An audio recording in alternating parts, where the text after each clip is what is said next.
Okay, give him another round of applause for doing that so quickly. All right, well, welcome to the Grammy Museum, everybody. My name is Michael Sticka, and I'm the executive director of the museum. Thank you. You should save that applause because there's much better guys coming on stage. So listen, welcome to everybody here tonight, and actually everybody that's tuning in on People's live stream. So let's give them a hand as well. So the Grammy Museum is thrilled to be opening our new exhibit, Backstreet Boys: The Experience. How many of you saw it out there?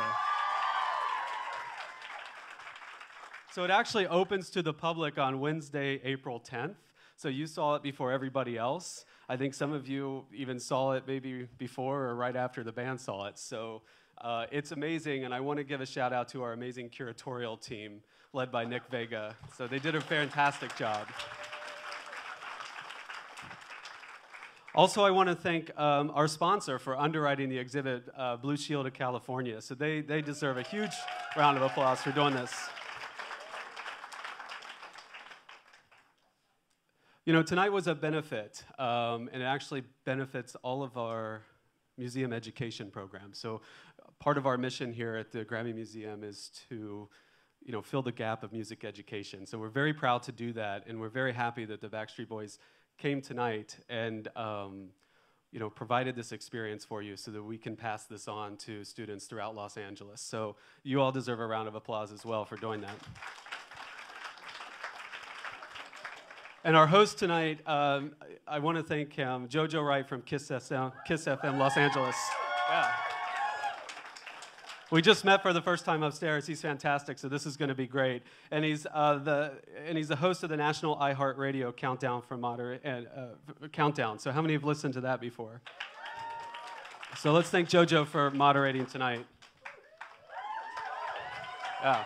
And then last but not least, I want to thank the one and only Backstreet Boys for their incredible team.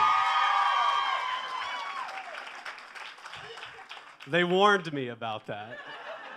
We're honored to have you guys here this evening, and we couldn't be more excited to celebrate your impact on music and the impact that you've had on your fans. And so thank you for providing this one-of-a-kind of experience for all of our visitors here at the Grammy Museum. So ladies and gentlemen, without further ado, JoJo Wright.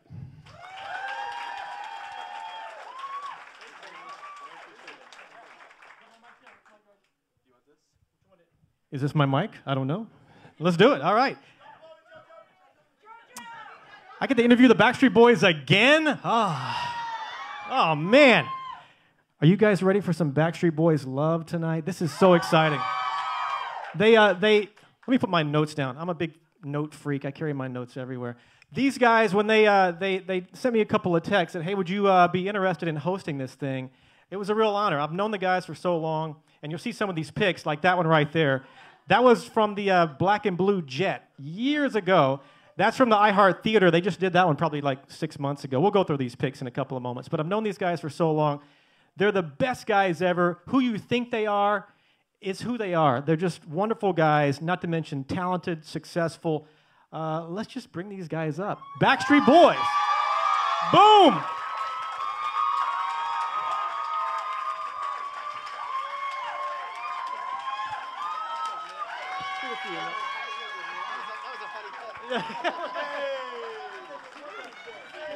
That's AJ's shoe closet right there. I did. What's up, Nick? What's up, Kev? You good, man? Look at that, Kevin. You realize, shaved his hair off. JoJo. JoJo on the radio. JoJo. You on the radio. realize after 26 years, we need a moderator to keep, you know, to Keep this whole thing, this whole circus in check. Keep us in line. Everything look at those photos. Look at these. These were taken at the iHeart Kiss LA That's your first studios. tattoo. That right? was I was First showing tattoo? my tats to them. I don't know why you would want to see my tats when AJ has 100. But Well, no, because you and I still have not we gone. haven't. We have to do this. This year, it has to happen. Well, I've done.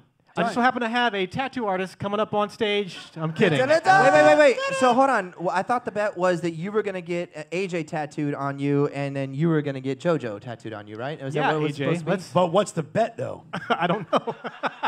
I just thought that you don't just do it just to do it. Like, it's got to be a reason. I get it, you know. I should have said after 26 years, if the DNA album goes to #1, you have to get my name tattooed on you. Which it did go #1. So, but you know, brand new bet. We'll All right, think of it. we'll figure think of it. something out. We'll think of something. Clearly, these guys, they're insane, as you can tell. And by the way, we'll go through all these pics. These pics are just addicting. I sent them a bunch of pics of mine, and goodness gracious. That was a really good night, bro. That was AJ's surprise my birthday 40th party. birthday party. And that's iHeart Theater over there doing some fun stuff over there. No, that's just before you guys got the 20th star on the Walk of anniversary. Fame right there. Yep. The party. 20th Right. anniversary party. Airplane, that's the airplane. Look at you. Look at that. I should Wow, have Jojo. been in Backstreet Wow. Boys. Whoa! Look at Nick going at me right there. I'm not sure what Sorry happened about that. there. Is that Nick or Aaron Carter? Who is that? And this That's pic the right here, airplane. we got to talk about this pic in a second, playing video games on the plane, because, all right, here we That go. was AJ. Xbox. Oh yeah, crazy. you and I were in rare form on that. Oh, plane. man. Actually, that was Sega Genesis. No, it wasn't. We've had this conversation. It was Mario Kart. We were playing Mario What Kart was like it? crazy. No, but I'm talking about the Kids. game system. It was Sega No, it was Genesis. Nintendo 64. Yeah, he's I right. beg to differ. Kids. I said kids.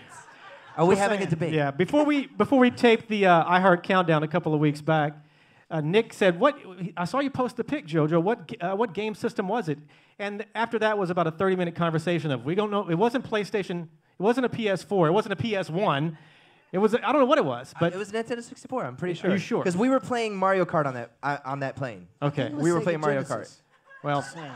You know what? If the picture comes back up, do you see a controller? Because I could tell. all right. I We'll was see what looking at happens. the Hey, next time controller, it comes that's back what up, made keep me your think. eyes there and let us know.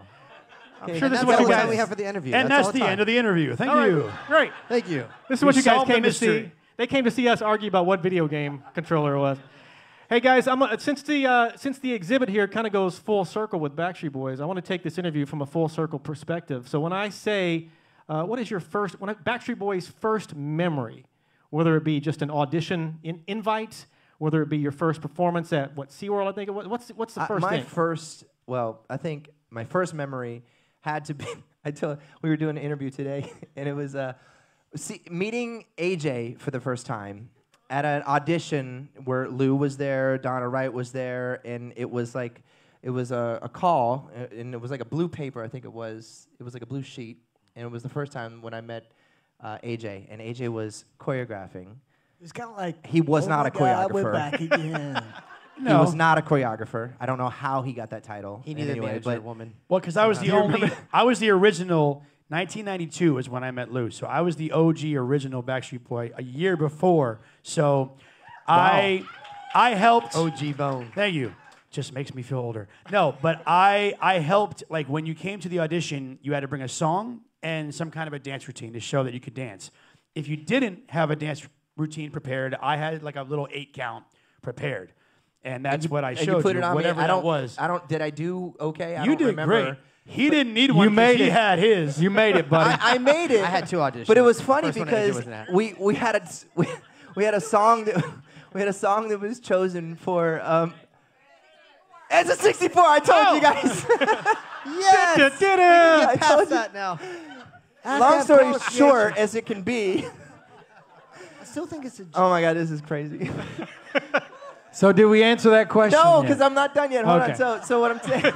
And it's still going. I don't remember. I was a horrible dancer, and I don't think I got it at all. And I just was like, I was 12 and a half, 13 when I met you, and I had this Talking song like prepared. this. And I had Richard Marx, Take This Heart. That was the song that I danced and sang to, and I was so nervous. I didn't think I got it. Do you remember the choreography? Could you do it right there? AJ, No. go ahead, AJ. AJ I don't even. AJ might.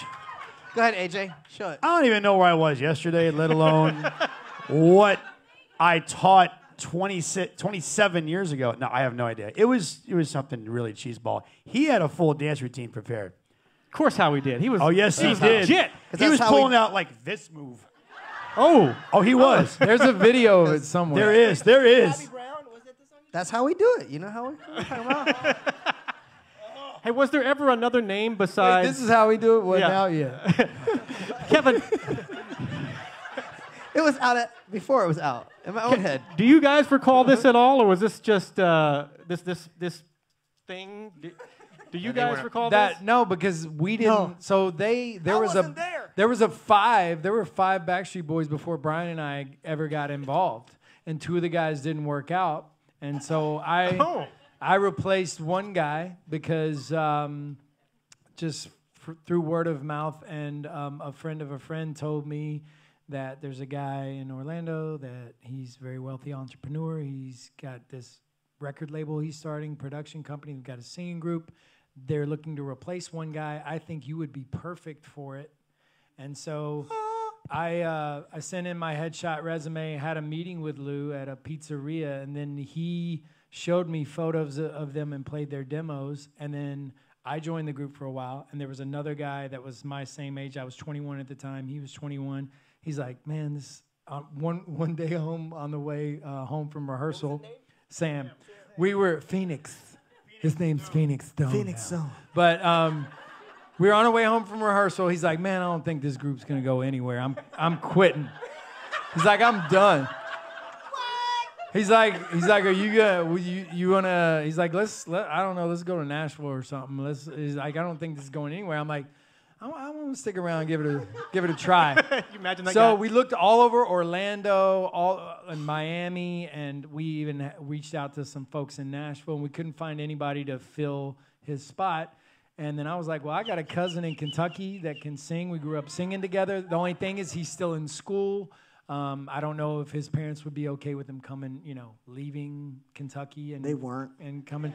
So then Brian joined the group, and so we didn't audition like Howie and AJ and Nick did from an ad in a theater newspaper, but we did it through just destiny, I think, is how we ended up together. True. Man. This is very true. So my first Backstreet Boy memory was meeting these guys at what they call the band house. Okay? Sounds legit. The band, okay? So this is where the Backstreet Boys started. We were living there. Listen, the Backstreet Boys started in a place called the Band House. I met these guys. Kevin took me there. We drove there. I met Howie and AJ and Nick for the very first time and their family. We went in the garage where they had these like misplaced mirrors on the wall and linoleum on the concrete floor. And that's the start of the Backstreet Boys. And there you go. Howie, anything to add to that? Or What day was it, Brian? This was April 20th, 1993. No kidding. It was about 7:15 in the evening. Wow. I'm sorry. Wow, no kidding. Sorry. It was a Wednesday. No, I'm sorry. It was about 4:15 in the evening. The sun was setting over the plains. Yes, We it could was. look at the Farmer's Almanac and see where the sun was. The humidity was 87% that day. And it was hot in Florida. I was See like, if the my crops God, were any this good is that different year. from Yes. Kentucky. Was there ever Backstreet Boys is the only name you guys ever were ever going to go by? Was there any other names ever tossed around? I never got a chance to. Backstreet Boys. That was the name. That was Were there it. any other names tossed around? No, I that don't was think the so. name that was already like they So- had their own. Lou had already created a hand-drawn logo. Which My is the mom old actually school did logo. that. My Your mom did was, that? yeah, she did the original Because his one. mother Yeah. was an artist, and Yeah, that's where he gets his and that's where she drawing did the from. first one. But he already had a logo. He already had the name. Because I was like, Backstreet Boys. I don't know about that. But it was already trademarked, and they were already in the group. All and- right. Yes, because clearly we look like we're from the back streets. Of course. Clearly. So vicious.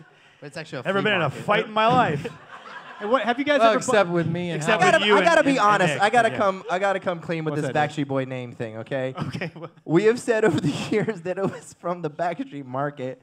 I don't know if that's entirely It true, was. guys. Well, there was a Backstreet I don't Market. know. I really don't. There was legitimately. There a was. Backstreet That's where Lou said They people had no will go idea hang about out. that till after. Yeah. It was a flea market. Nish, no, we weren't named after a flea market. No, we I weren't. just thought it was a cool name. It was a flea Yeah. market. Basically, Come on. that's I what used Lou told us. We were Yeah. named No, after like the flea the market. Beastie Boys, the Beach Boys, the Backstreet Boys. You guys, Yes. you guys are crushing cool, my cooler dreams. flea market. It You guys rolls are off the crushing my tongue. dreams. No.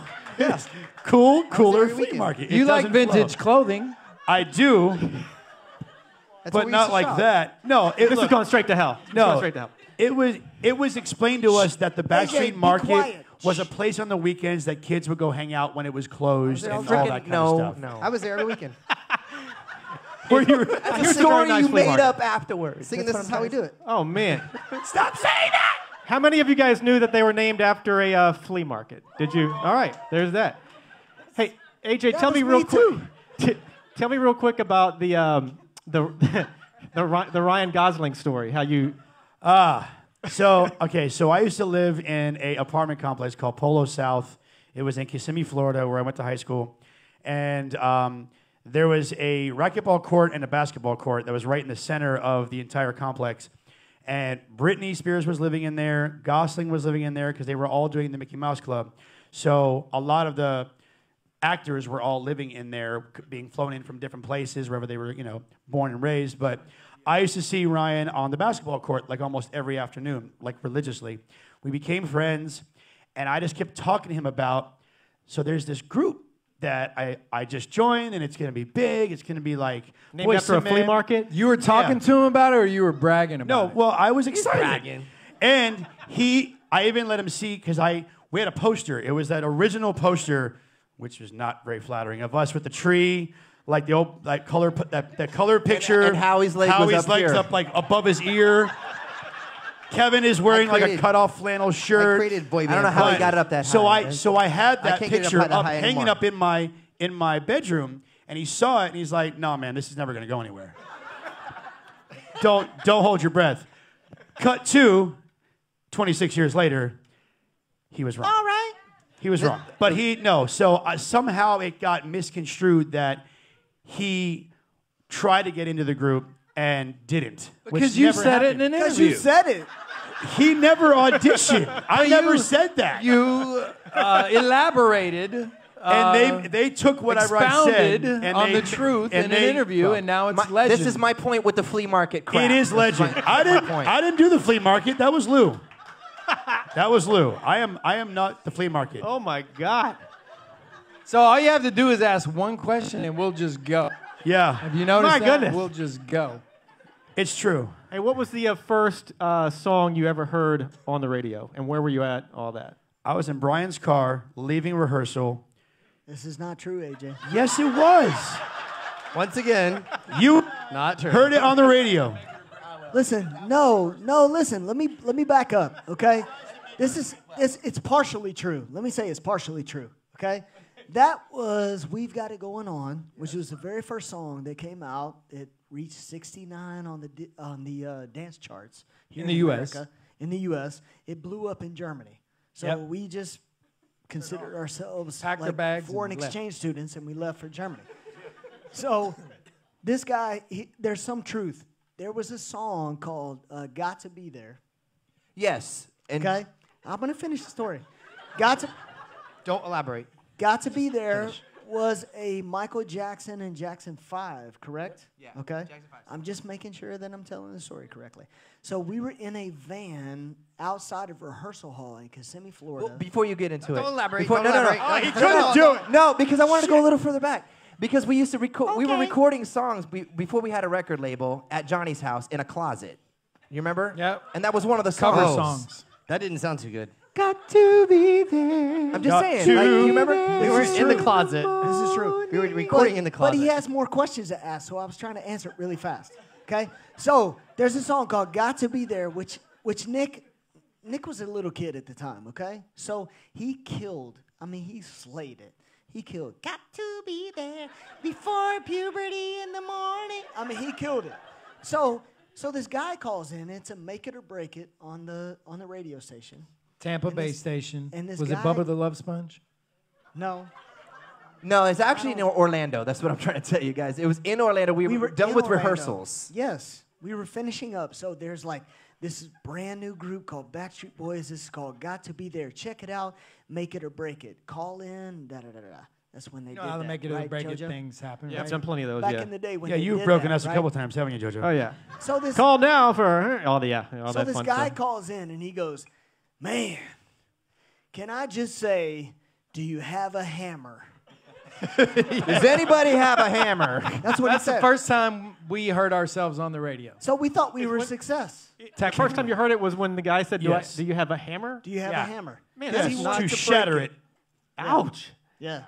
They Just shattered a Backstreet record. I bet I know who that was. That was that guy Sam that quit the band a while back. Ah! Might have been. Whoa! Might have been Sam. Whoa! That's Conspiracy. true.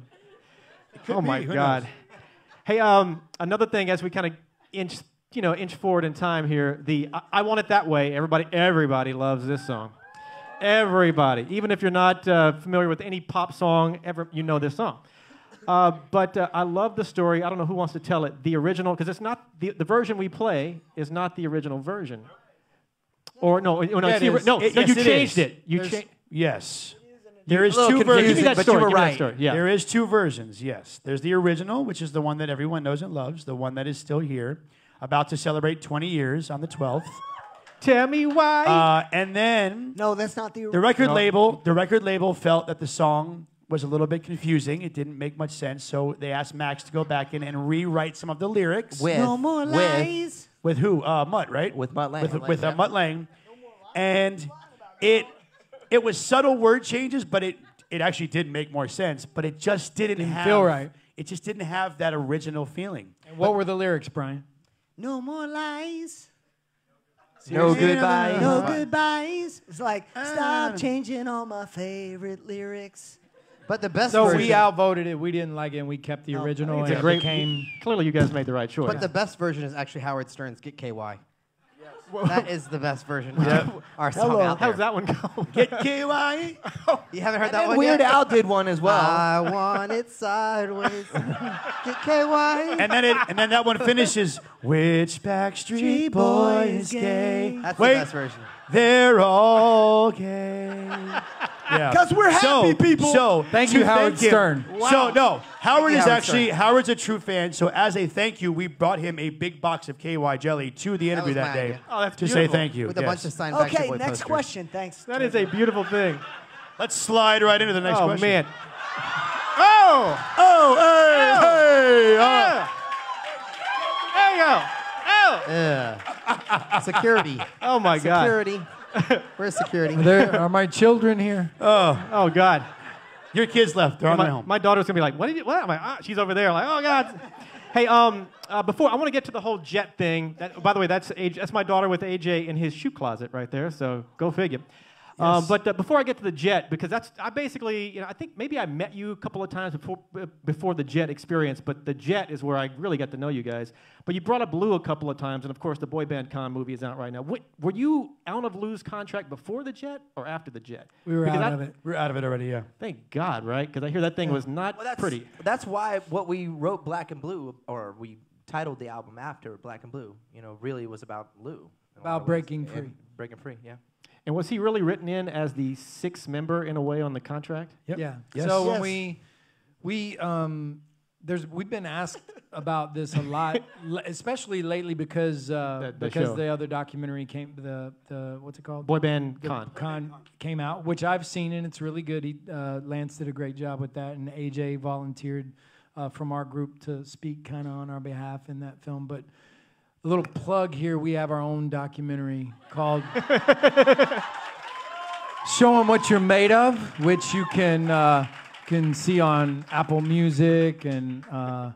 You can get it on Amazon, and where we extensively talk about Lou and each of our personal feelings about Lou. But yes, we were free of his contract by then.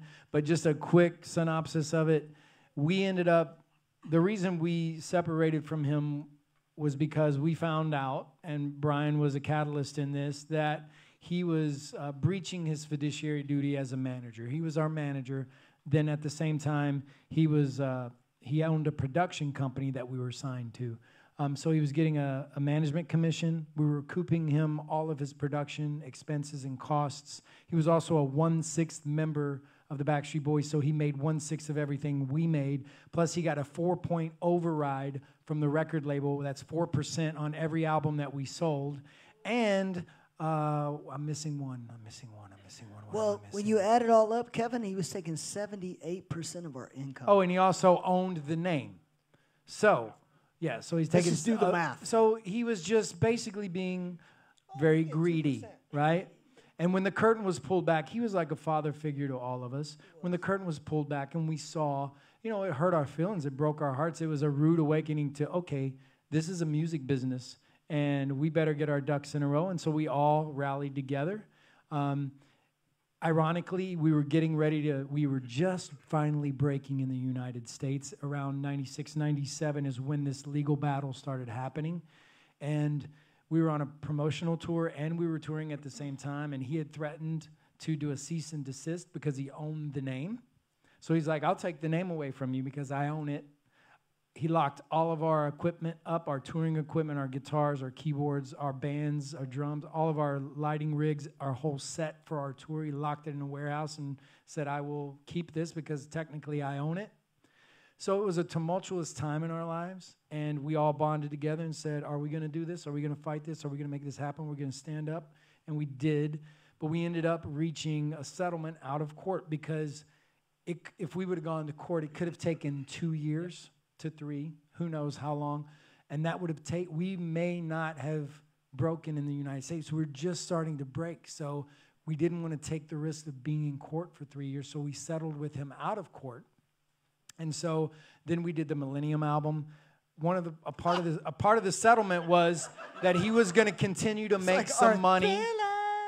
Part of the settlement was he was going to continue to make some money from us moving forward for a extended period of time and then on a decreasing scale. But at a certain point, it made us sick knowing that he was still making money off of us. So then we reached another agreement where we all agreed to spend our own money to buy him out forever. So he would never be a part of our lives anymore. And that was right before the Black and Blue album dropped. That was a long story, but that's the answer. And so it's a bittersweet memory of him because without him, we would not have met, right? This is true. So we acknowledge that and appreciate that. But you also have to invest in what is. So it's a bittersweet At the end of the day, I used to tell these guys all the time, like when you buy a ticket to the Backstreet Boys concert, there's no other name on there. Featuring Lou Pearlman was not on the ticket. That does not exist, okay? And that's important that you bring that up because it doesn't exist. Because the hard work and effort of the traveling and being away, now when you catapult us into the future and we're away from our families and we're working hard. We bust our asses, JoJo. You know this, okay? Yep, and the fans know this. This is not easy. It's not an easy job. So, thank you. Thank you for that round of applause. No, but it's symbolic because you have to invest in anything that's successful. You have to invest in yourself. And we invested in us 5 as the bond, as the journey, as the accomplishment to push all the things aside and steer clear and see the same goal. And this is why we're here today. Unfortunately, we had amnesia because we forgot Backstreet Boys is just a flea market.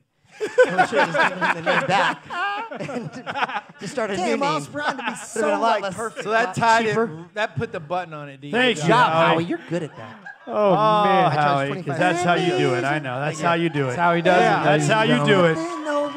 I'll be opening up my comedy act after this words. That's a 25 Justin cents. Timberlake song. And- Amnesia. Sorry. Ooh, just wrote a song. And that's why there's no Lou Pearlman tribute at the Grammy Museum Backstreet Experience. So in case you were curious, that's why. That's why we're here. By the way, he actually, back in the day, he approached me. He wanted to bring Top of the Pops, the UK show. He wanted to bring that to the US. And I was talking to him about hosting that. So I flew to Vegas with Lou Pearlman once, and he was big dinner, and money was flying everywhere. Then I realized that, man, I've heard the stories. And luckily, it didn't progress past that. But I've heard these stories thinking, what if I would have signed something, and what if that would have, You know what's interesting is you think about that, life in that way. But then when you look at where you're at right now, and then where we are right now, 26 years later, and all of our fans out here, I mean, things happen for a reason. True. And we're here, and we're just grateful to be here. That's all I can say. I mean, that's good point. I think. All right. On to where I first met these guys. Speaking of, the Black and Blue album, The Jet. We need to hear some Jet stories because describe for people who don't know this story, and I'm sure everybody does, but perhaps somebody watching perhaps hasn't heard the story, which, by the way, I should point out, Howie told me a couple of months back, he said, since you're the 6th Backstreet Boy, JoJo, you need to chip in on this jet because it's so expensive, you're still paying Still for it. unrecouped from that job. Walk me through this jet, the whole thing, and kind of tell a little overview of the chaos and beauty and the madness of this experience. Well, we wanted. Go. No, you go. I talked extensively already. Go. This was actually, what was it, 2001 when this album came out. This is like literally at the height of our career right after Millennium album. So for us at that time, and every artist I think around that time, it was always like, okay, what can we do next? For the stage productions, for recording of records, for promoting a record. And so us, along with our management, had this crazy idea to do 100 hours around the world and hit 6 continents. And we decided to take some fans, actually, no, it was press and media with us into the different continents. And we were lucky to have you with us. And but it was a crazy idea. We actually, I think, if I'm not mistaken, the plane was like a sultan of I don't know if it was Brunei or somebody's plane, and it actually had green on it, but they did a little Backstreet like overlay on the on the side of the plane. They wrapped it. Yeah, we wrapped a 737 Yes. back in 2000. Yes. We also had 2 ex-Air Force One pilots, which was pretty cool. I recall sitting in the cockpit and he was telling us the story. I said, "What's the craziest thing you've had to experience as a pilot?" And I think he said when he was shot down over Vietnam, something like that. Man. I don't know how that story. Clearly, he made it. Are you sure that it wasn't when he let me fly the plane? Which he I'm did. getting to, because we're sitting there at one point and we bad hear, idea. "This is your Captain AJ speaking," and something. And I thought, there's no way he's going to fly this plane because After 10 shots. after. Which I know we should get after to that quite too. a few shots of Jack Daniels. But the plane, we're in the plane, and you feel the plane go, ring. And I'm like, and I'm not the best flyer, I'm okay, but when it went, oh my God, he's really flying this plane. Oh my God. So there's that. Then of course, back in the wild days, AJ had this crazy drinking story where he held his hands behind his back. If you want to know the behind the scenes. Yes. And I don't know what that game was, but it didn't end up well for me. I made it up. Basically, you would hold up whatever like denomination, like I have 5, and you would guess if you got it wrong. However many that you got wrong is how many seconds that you had to shoot out of the bottle of Jack. Now, you could do it the nice way and go 1, 2, 3, or you can do 1, 2.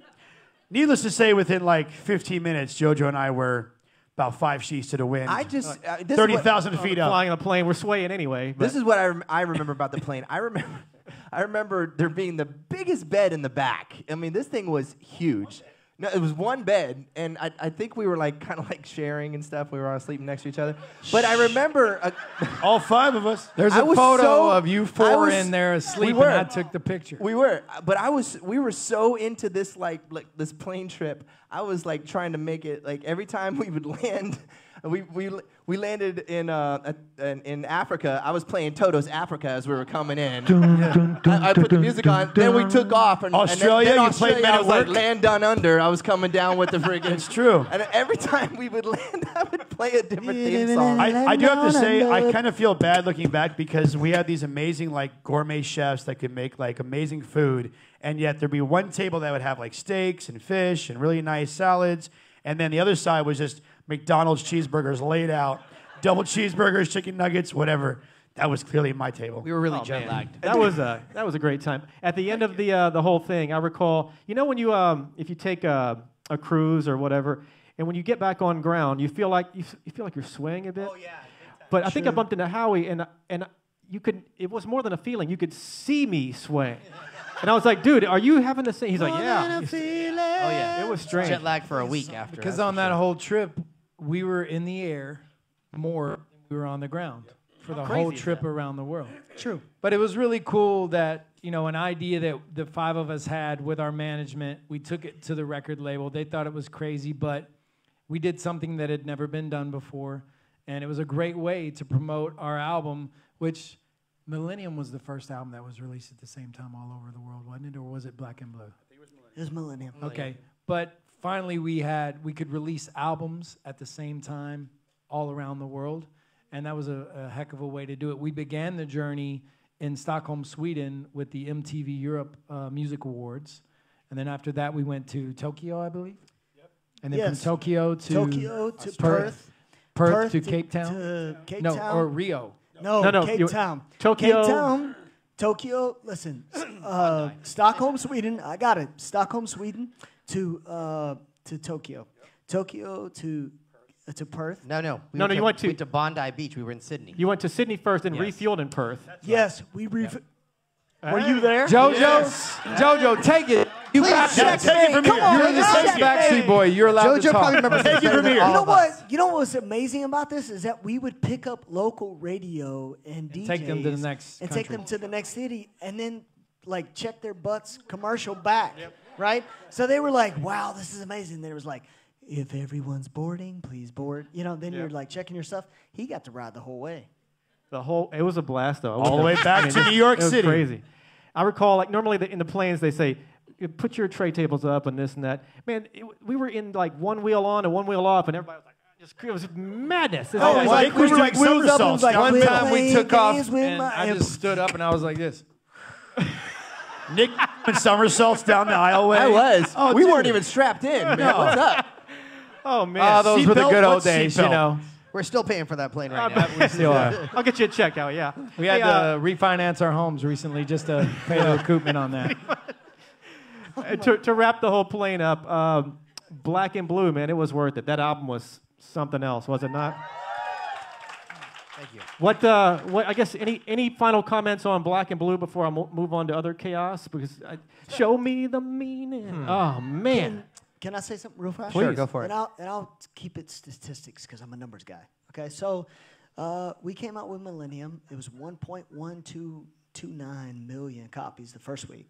Okay, Garth Brooks says he did it the first week, but he sold a double CD and he sold 500,000 copies. Okay, got it. okay. This is clinical music knowledge. Okay. Okay. Then Okay. okay, so this so this group called the Backstreet Boys came out with Millennium. We sold 1.129 million copies the first week, okay? Which a lot of you guys bought. I bought like 16,000 copies probably. Maybe more. So then we fast forward to No Strings Attached, this CD that came out. Hey, come on now. Be nice. Listen. So No Strings Attached. Hey, by the way, the whole real quick, the whole theory or the whole concept of Backstreet versus NSYNC, you guys were all mad at. I went to Howie's birthday party and half of NSYNC was there, so it wasn't like That's no not drama. that's I never been graduated true. with Chris Kirkpatrick. Yeah, We were in college because together. there's no strings attached. people. Oh, I'm Thank sorry. you. Go ahead, Brian. So No Strings Attached comes out and sells like 2.4, Yep. 2.2, something Breaks like the that. record. They Yep. they double. They're like, hey, and I'm like, okay. So when Black and Blue came out, that's when the philosophy of if you can sell a record, let's sell a record. Okay? So it became a worldwide thing. So there are statistic numbers anywhere from the first week from 5.5 to 7 million copies that first week with Black and Blue. Just saying. Sorry. Wow. Next question. Thanks, Brian. Those were the good old days. That was great. Oh my God. We're still paying for it, like Howie said. Yeah. You know what A though? lot of strings attached. If you really are still paying for it, that must have been some expensive plane. It was If that $2 is- million. How many? It was $2 million. Oh, that was I thought one it was day for 4. Black and Blue sales, right? Those Yeah, two. yeah. That's still a pretty damn expensive plane. I need a couple of. I love the stories they've told me over the years, and one of the things that stuck in my head are these Backstreet Boys noticeable onstage mistakes. Oh man. There's a whole lot of those. Oh boy. Did someone just say Howie? Who Well, said we can start Howie? with Howie. Howie, we have until 8:50. Is that my cutoff point? 8:50? Oh, we have to stop right now. No, we don't. No, Howie, no. It's 8:50. I just want to make sure I time everything out right here. But what's the story? This is from the recent Vegas run where you cracked your leg. What's that story? Ah, yes. Oh, yeah. That was behind the stage, though. Yeah, that was backstage. Oh, that's true. That's behind the stage, but still, yeah. Yeah, I actually, we had this little quick change right before the very end of the show, thank God. It was the last number. I thought I had a little bit more time. I saw Kevin taking his time, getting dressed and everything. And for some reason, next thing I turned around, and he was out the door, out the little dressing tent. And I was like, oh, I ran out, and I literally, unfortunately, bumped into our wardrobe stylist, Tierney, who's out there helping us in our skivvies, put on our clothes and everything. And I actually tripped over her and fell into the back of this metal, I guess you call it grig, or just the metal surrounding of the outer stage on this steps thing. And it punctured a hole in my kneecap. And luckily, I caught my hand right in front of this metal bar, but my knee definitely got the best of it. And I ran up on stage, and it was before we did Don't Go Breaking My Heart, that one set there, wherever we used to do that on the steps there.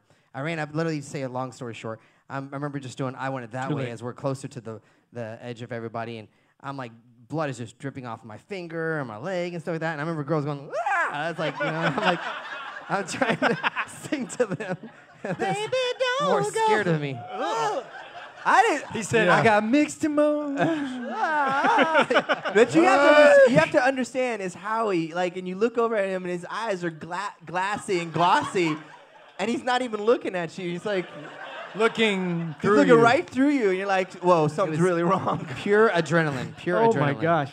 All right, I don't know if I heard the full story, but Kevin, you told me about the time that you're in the, what do they call, the riser at the beginning of the show, or maybe it wasn't the Vegas show, but it was one of your tours, and I guess you guys in these giant risers, and Kevin, you get stuck in one, right? What's that story? Because I know you were really mad when you were stuck up there. No, wait. Well, you're getting a couple of stories mixed up, AJ. But the lifts. So do you remember our first tour when was it Mike Morin was our tour manager? Yes. And we didn't have the budget to go to a professional stage company and have our set built. So we got some welders and some counterweights, and we were trying to have lifts in the stage, right? What could Well, they possibly could go never wrong? get mine right with the counterweights. So we all raise up.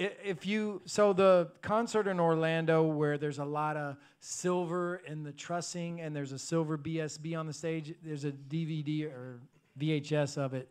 That's the tour. But we came up. So I'll use my chair as a prop. We all came up, and everybody came up above, and their feet came up to here. I came up to here and stopped. And so I had to crawl out of the lift to get up on stage. It was embarrassing. And then on the Millennium Tour here at the Forum, you know, we flew in the opening. We rose up and we flew and landed on the stage. And then during quit playing games, we harnessed up and flew out over the audience. Yep. I got stuck over the audience for 2 songs, just hanging there. So we're under the stage doing a quick change, and I'm looking around like, where's Kevin? And you can look through the crevice, and he just, Hold on. hey guys, how you doing? But this was a trend. And man. we're in LA, right? This is a Everybody in trend. LA is jaded. They see all the shows. I'm like, oh, I can't believe we're in Los Angeles. I'm just dangling over everybody. I'm so mad right now. But didn't you get stuck in the rafters at the award show as well? Oh, yeah, Yes. and the American Music The American Awards. Music Awards. The American Music Awards, was it the 3 of us that came out of the ceiling? Because we jumped over something. We're coming out of the ceiling. We do this, film this video of the fans chasing us, and Wasn't then we're that supposed Billboard? to. And then we. Was it Billboard or No, American Music? it was the American Music Awards. We come down out of the ceiling, and I come down slower than everybody else. AJ and Nick get to the deck, and they pop out of the things. Their things come right off, and they start doing the choreography with all the dancers. And I'm stuck, dangling about, I'm almost to the stage. I just can't get there. And then I finally get down, and I can't get my harness off. And what's weird is my wife danced in that performance with us.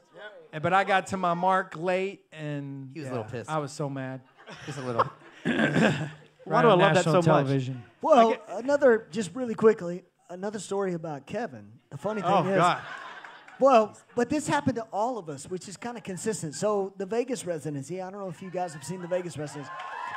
So we had one show where Kevin is on stage left in the box that comes out, and it's like, Backstreet Boy, we come out and it's lights and lights up. So we get up to the top of these boxes, and we're all in these boxes, and we're about to be revealed. Well, the production just shuts down. We lose power, and we stop, and we're stuck up top. Hanging, So dangling. Kevin is on stage left, far away with nobody in front of him. I'm in the center in front of Howie. So it goes Kevin, Howie, me, AJ, Nick. No, Nick, AJ, Nick. That's right. Yeah, got it right. So, sorry, I forgot the show. I was working on DNA.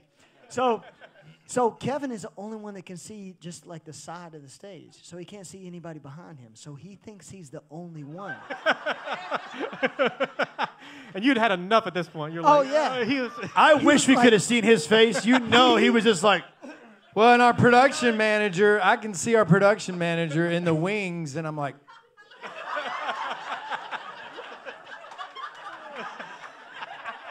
It was so awesome. yeah, for I real. was mad. But luckily, it was all of us that time. Oh man. Well, they've all had something. I won't even get to the AJ ripping his pants story, if you know what I'm saying. But I did recently fall through the stage in Las Vegas. AJ and I are the followers. Yeah. It was our 50th show, And normally I don't break choreography. I don't. Like I'll do freestyle, but then I will always come back to hit my mark. And this night, I broke choreography in a big way, which I will never do again. Lesson learned. And it was right before we did We Got It Going On. And all our female dancers rise up. And then I didn't know that those lifts go back down. And they stay open. So I run up to mess with our dancer, Brooke, and I hear the music. So I'm like, I better hit my mark. Floor is gone. 12 feet, straight down, bounced off the riser onto the cement. I don't remember anything, but I felt so bad afterwards because Brooke saw me just laying there. Classy, I didn't say a word, and she's crying. She's like, oh my God, he's dead. He's dead. So I try to get up, and my butt is in the most excruciating pain, and I'm like, I can't put pressure on it.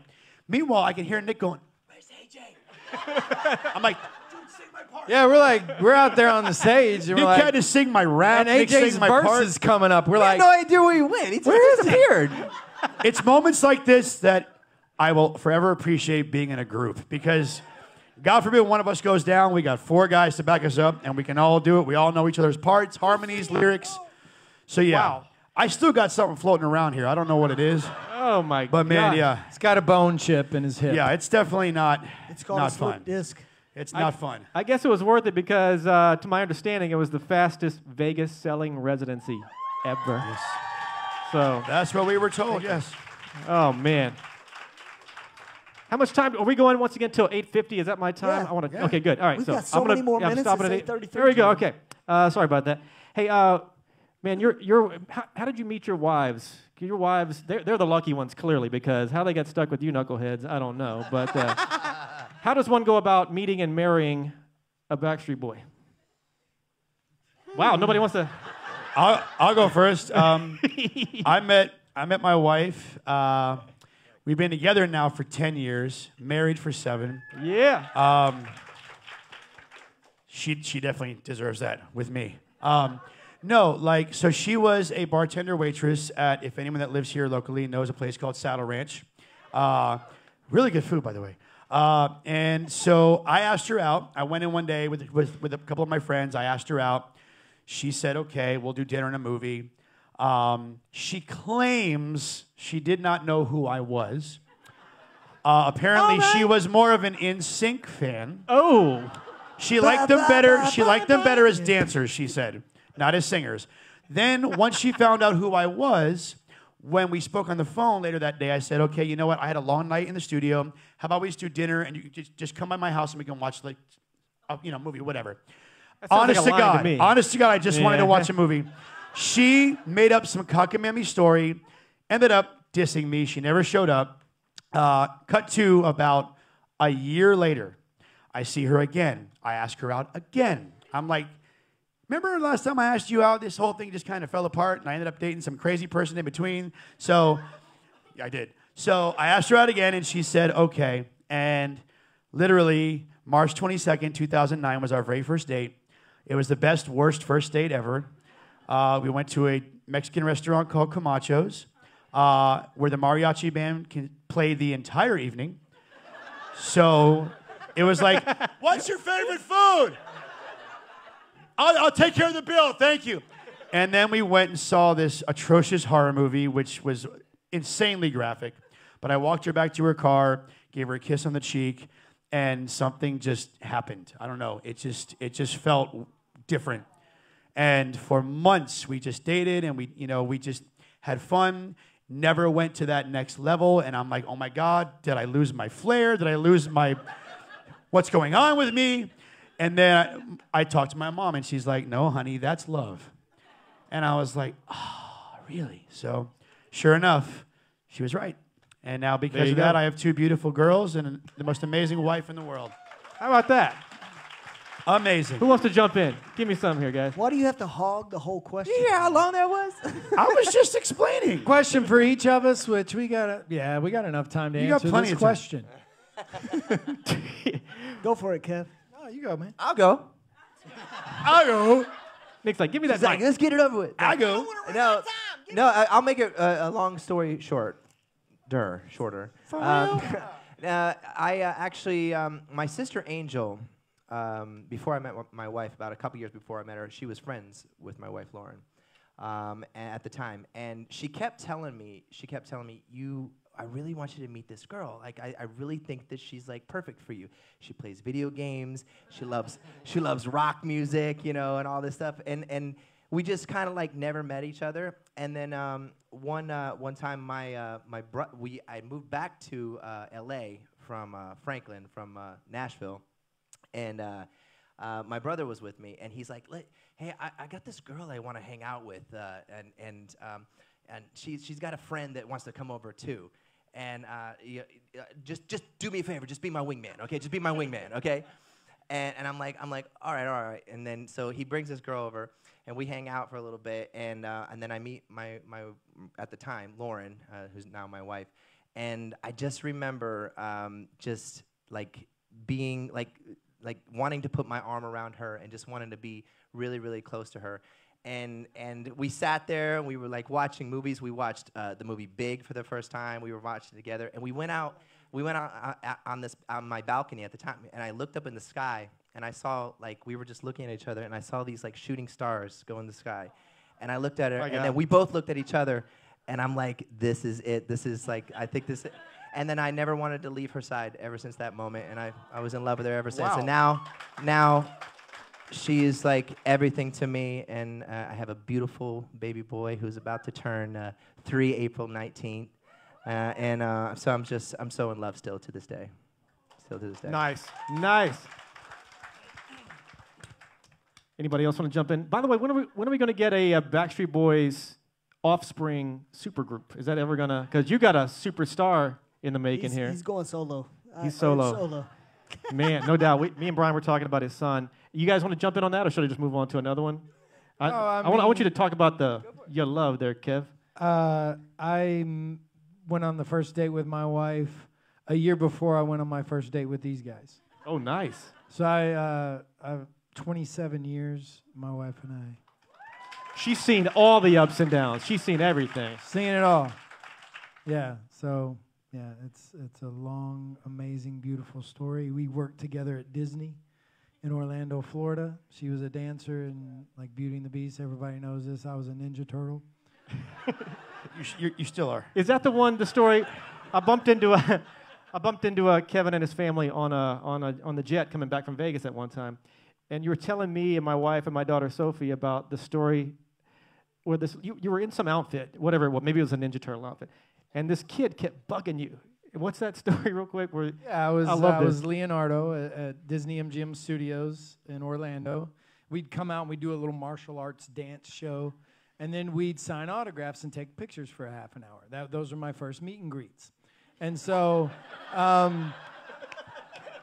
this one day it had rained, so we had to go inside the theater where they actually did the Mickey Mouse Club. And inside that theater in the lobby, we were doing a meet and greet and taking photos. And this little English kid, was like grabbing the back of my shell. And he was like, Leonardo, can I have a photograph, Leonardo? And so I got down on a knee and signed his little book and took a picture with him. And then I'm doing other people. And then it's like, Leonardo. And I'm like, yeah. And he's like, Leonardo. And I'm like, yeah. And then he did, and this is going on for like 10 minutes. And then finally I just leaned over and put my mouth like right on his head. And you weren't allowed to speak. As a Disney employee, if you're a character, you're not allowed to speak. It's very strict rules. And I just went, wait. Like that right over his head. And he's like, oh yeah. And he left me alone after that. So. That kid's traumatized for the rest of his life. He is traumatized. He's been in Never therapy for 30 years turtle now. again, man. Oh my God, Howie, let me go to you real quick. Brian, you want to go? Go for it, Howie. How do you top I'll make mine that quick. last story? All right. Well, let's just cut to the chase. I technically hired my wife. Along with these four other guys. It's true. Wow. Along with these four other guys. Howie. We all hired Howie, you and I hired her. Actually, Kevin We interviewed her. That's right, we did. And I got the best It's only part. getting weirder, dude. This is, I think, actually, we had just done the Billboard Awards. back in what 2000. Wait, he just said he hired his wife. It's kind of we it's did. true. I do. It'll Please make go, I'm sense sorry. here in a second. Leonardo. Anyways, whew, got hot in here. Okay. She was So- she the nanny of the kid going like, Leonardo? So anyway, so we just done the Billboard Awards. I think it was like 2000. And the next day we were all in LA and we had a slew of meetings that our management had. It was picking out stuff for like the next tour, merchandise. It was like a long, like probably a good 5-6 hours. And so at the very end, they said, we just got one more thing that we'd like you guys to do. Is anybody willing to volunteer to stay back to interview this person we want to do for this website kind of idea? And so Kevin and I were willing to do it. And Website content on tour, website content, someone to upload it, do all Totally. the content. Yeah. And at the time, actually, I think none of us even knew exactly what the internet was a new thing. It was, and we were actually, our management came up with us. We were pioneering this. Like, besides having just a website, we wanted to create something like a VIP experience for our fans. And so they said, we have this girl that we'd like you guys to interview. And I just remember Kevin and I being there, and I'm like looking at her and going, I'm so exhausted. I'm so hungover. And I'm like, man, she's pretty, but I'm so tired. I'm like, she's good, she's cool, whatever. And next to know, I wasn't looking for anything serious. Neither was she. And then at the time, she came out on the road with us. And I just remember around that time, most of the guys were all like in relationships. And, you know, on the days off, a lot of them were like, you know, on either playing Nintendo, Nick was doing, or the other guys were like calling their girlfriends. And so I was the one that was always like, shit, let's go out to hang glide in Rio and on the Copacabana beach, and let's go to the pyramids and just do fun, cool, you know, like exploratory type stuff. And so needless to say, the website was basically a Howie D website for a whole year there.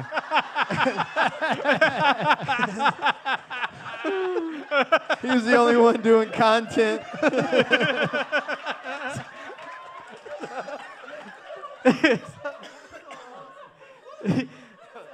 So I was her boss. Now she's my boss, unfortunately. Things have switched. Okay, I'll make Hot mine in quick. here all of a sudden. That's where it began. I can That's see how it fans started. logging on like, are there any other members in this group? I guess not. I'll make mine quick. 15th of June, we were cutting. We showed up on the video shoot. It was 4:15 a.m. West Coast time. Okay, I'm a numbers guy. I'll tell you. So 4:15 a.m. we show up. We're dressed, makeup for a shoot called the "As Long as You Love Me" video shoot. It was the 15th of June, 1997. I'm in the white van in the back because we're just all asleep. It's like 3:30 in the morning. We got picked up from the hotel, and we're all ass out in the van sleeping. And I look back, and there's all these headshots of these girls that are going to be in the video. So I get to the 6th and final headshot, and it says Leanne Wallace. And I was like, wow, I have to remember that name. She's dressed, it's a black and white photo, I'll never forget it. She's dressed in white with jeans, and she's leaning up against a brick wall. And I was like, that looks like my kind of girl. So we fast forward to about 9:45 in the morning. We fast forward to 9:45 in the morning, and she's not there. She's late. We're in makeup. We've been shooting all day. It seems like all day. It's morning. She shows up in these khaki pants and black tank top. And she's like, hi, my name's Leanne. And I said, I know. And so, yes, the rest is history. She's the most amazing woman I know, and it's been 23 years. So, wow. So technically, we all hired Brian's wife as well. Yeah, we all hired Brian's wife. True. Yes, we did. Thanks, guys. Appreciate that. That's crazy. We went out. I got a fan question. Face ID. There we go. All right. Real quick, one fan question that I want to work in. Crazy_Loca says, What a great name. yeah. She says, what would the 1993 Backstreet Boys think of all you've accomplished in the last 26 years? What would they even believe? That's a really hard one. Like hashtag Kind of what? bless you, AJ. Thank you. Sorry. What? I mean, Yeah, they would be over the moon. I would be over the moon if I knew all this was going to happen. Yeah, I would hope that we'd be proud of ourselves for standing the test of time and kind of going through all the ups and downs and goods and bads and the bumpy roads that we've been through, but yet here we are, almost 26 years later together still. So Yeah, I mean, crazy, man. yeah, just It is crazy. sticking through it. You know, that's the hardest thing. 26 years is a long time. I mean, and so many things can happen, and it's easy, really easy for a group to just disband. It's extremely hard to stay together, and so I think that wow, that was incredible. That what we've been able to do. No doubt. So. No doubt. Yeah, this is also, as we talk about our marriages and our wives, this is harder than a marriage. I will tell you that. Very much harder than a marriage. You ain't lying. You know, Hallelujah. Hallelujah. I can imagine. and it's our first marriage. And yeah, amongst, I mean, and there's honest 5 to of you God. as opposed to just one. Is just, Yeah. Have you ever been married to 4 dudes? I mean, have not. seriously. It is on my bucket Like list, some- but I haven't done that yet. Yeah. Hey, You should try it sometime. yeah. Get a prenup. Now here we are. We're sitting at the Grammy Museum. I mean, well, when you first started, there was no Grammy Museum. Now here we are with your own exhibit in the Grammy Museum. I mean, yeah. You've looked around, you've checked it out. What's your take on it? You know, it's got to be pretty darn surreal, exciting. Insert the word, whatever. But it's wild, you know. When we walked in there earlier, it was just like, because we've been in tour rehearsals, getting ready for the DNA tours. So we've been like trying to call home, talk to our families, or while we're home, try to compile whatever we have in storage or that we've saved from past tours, whether it's magazines or it's wardrobe or it's, you know, photos, videos, whatever. And to see the final product is pretty insane. Like, you know, have you guys seen it yet? Okay. Oh, they have? So, Oh, interesting. so like for me, the coolest part, like wardrobe-wise, we were in rehearsals here in LA for the tour, and we're like opening these boxes, pulling out all this stuff, and these 5 shirts are in like exquisite condition, which is shocking since we shot the video almost 30 years ago, and they were dry. They were wet in the video. And it was just crazy. I'm like, Nick is like, dude, these are from All I Have to Give. I'm I like, thought no, they no, no, were. no. I'm like, dude. But they were in such good condition. I know. I'm like, dude. There was I was no wearing way. yellow in All I Have to Give. I'm like, mark my words. These are the Quit Playing He Games did shirts. call that. And But I that's- pulled it up on YouTube, and I was But right. you have to understand how old those shirts are. I mean, Yeah. I mean, they're all in pastel. They're really ugly. But The pastel Skittles. but how? Yes. I mean, like, quit playing games. When did we? That was in the very beginning when That we was first shot old that as music video. dirt, man. That was Yeah. old I mean, as dirt. what We year shot was it that? 96. 96. 96. It's like 84. And we found them. Where were they at once again? Where were they in storage at? We I mean, can't who- tell I'm you not because sure. it's at our rehearsal warehouse. and It's we a can't tell you. secret location. Oh, it's one of like those Secret it's kinda location in the valley. It's like the Bat Cave, Wow. but it's not. So They were in a box. Yeah. Yeah. And was it sort of like, did you know you were, did somebody go through looking for them? It was sort of like, oh No, my God, we look at just what's found Total found. accident. It was wow. Yeah. Nick and I were just going through stuff. Like we saw the surfboard from the Millennium Tour. We saw Nick and I's old custom helmets from that tour. We saw belts from, because there was 2 different opening outfits from the Millennium. There was the blade-looking intro with the buckles, and then we upped the ante and went to more of the Batman with Latex. the nipples and the latex and the abs. Yeah. You remember the Batman and Robin? Yeah. Like when Batman first came out, it was it Clooney and Clooney had the nipples, which was just... and what's his that's- name? So the Chris same O'Donnell. company that made that, Yes. it was really cool. The same company that made those suits. We went and they put us in like these paper mache body casts, and we had to stand there. And they took molds of our body. Well, guess what? Nick didn't show up. So he had to use my mold, and our shoulders are completely different. It never fit him. So if you look at Nick, because my trap sloped down like this, and Nick is more squared off. So it was always Nick. That's right. I forgot about that. So anyway, Wow. that's where the latex body hated my suit. came from on the I hated second. it. We did I 2 would've got legs more of the US abs. tour. Yeah. Anyway. Yeah. Oh That's my good God. stuff, man. Hey, do you guys, I know we're running over time here, but I'll make this quick. I don't want to stop, but I guess we kind of have to. But I have to know that as this exhibit goes on for however long it goes here, do you guys plan to, if you have time, to low-key surprise a few people? Like just, hey, let's go surprise people at the Backstreet exhibit. I would love to, but I really want to bring my girls to see this because this is Daddy's and their uncle's history. Like this is our journey. Like they've seen videos on YouTube and this, that, and the other, but like to see something that's tangible, to see the wardrobe, to see the little thing that I was wrapped in leaving the hospital when I was born, which I never saw till today. Thanks, Mom. 41 years old, Jesus.